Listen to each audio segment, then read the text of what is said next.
Shqiponia nuk është thjesht një zog, nuk është vetëm stema jon, as një shenjë në flamur. Për shqiptarët, Shqiponia është një urë mes tokës dhe qiellit, mes historisë dhe mitit, mes asaj çfarë jemi dhe asaj çfarë kemi qenë. Ky simbol ka lindur shumë më herët se shtetet, më herët se feja, më herët se historitë e shkruara. Ajo buron nga koha ku njerëzit shihnin qiellin si derë drejt botës hyjnore, dhe fluturimin si dhuratë të shenjtë. Shqiponia përfaqëson fuqi, liri, fisnikëri dhe sakrificë. Ajo është mbrojtëse e maleve, roje e pragut dhe lajmtare e dritës.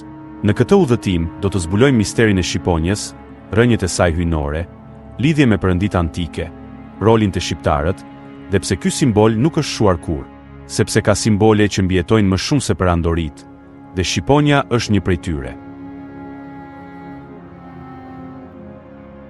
Zanafilla e shenjtë, pse Shqiponia u bë hyjnore.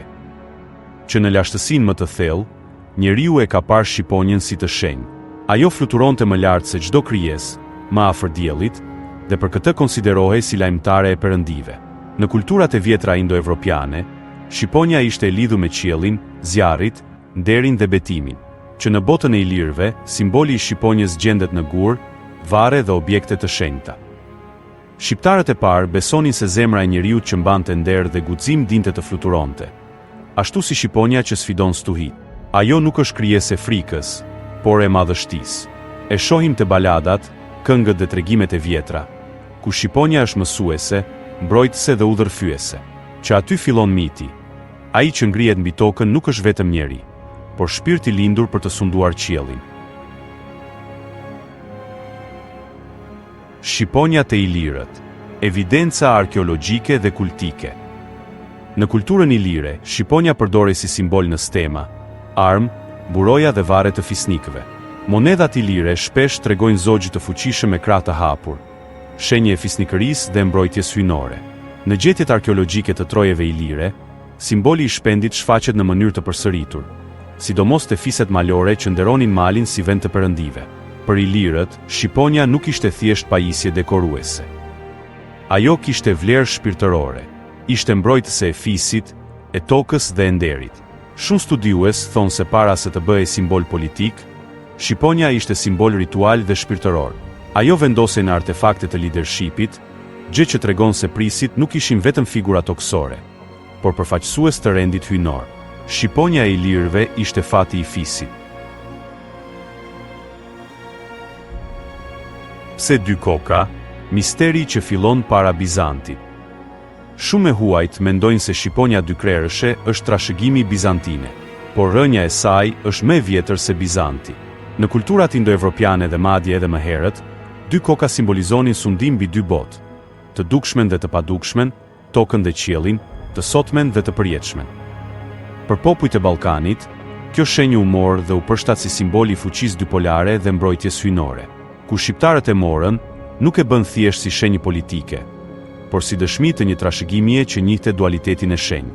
Dy koka nuk janë pushtet, janë sy që shohin gjithçka, dhe kjo është arsyeja pse mbijetoi, sepse simbolizonte vigjilencë, drejtësi dhe bekim hyjnor. Shqiponia në kanun, nder, dinjitet, mbrojtje. Në kanun, Shqiponia nuk është vetëm shpend. Ajo është metafor e njeriut me karakter. Thonë, buri i mirë ka zemër shqiponje. Do të thot guxim, lartpamësi, nder dhe drejtësi. Një shqiptar i vërtet nuk e humb kurrë nderin. Ashtu si Shqiponia nuk ulkrahet para askujt. Në kulturën popullore, Shqiponia lidhet me malësinë, me lirinë dhe me dinjitetin. Ajo nuk pranon robëri, njësoj si njeriu që nuk ul kokën përballë padrejtësisë.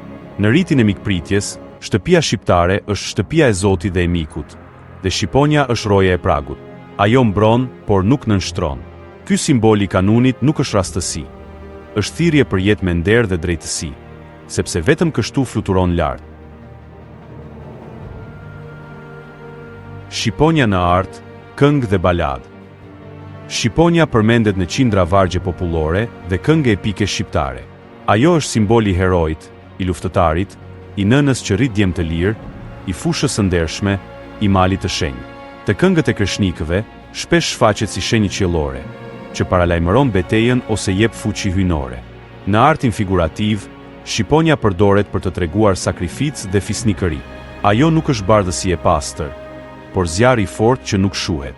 Prandaj kur shqiponja shfaqet në një këngë shqiptare, ajo nuk përmendet si zog, por si shpirt që ngre popullin lart.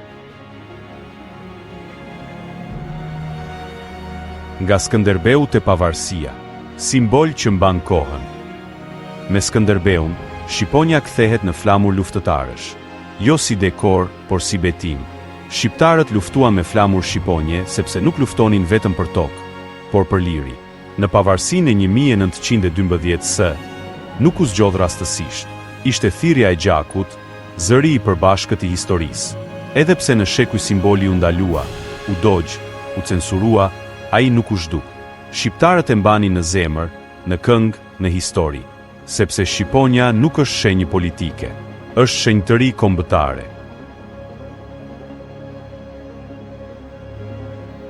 Sot jetojmë në një epokë me ekrane dhe botë virtuale, por disa simbole nuk i prek koha. Çdo komb ka flamurin e vet. Ne kemi diçka më shumë. Kemi një mit të gjallë. Shqiponja nuk është letër me ngjyrë, është memoria jonë, është amaneti i paraardhësve tanë, është thirrja që na mban bashkë. Ajo na kujton se liria është e shtrenjtë. Deri nuk shitet dhe zemra e shqiptarit, rre gjithmonë drejt qiellit. Mos e shikoni shqiponjen si shenjë flamuri.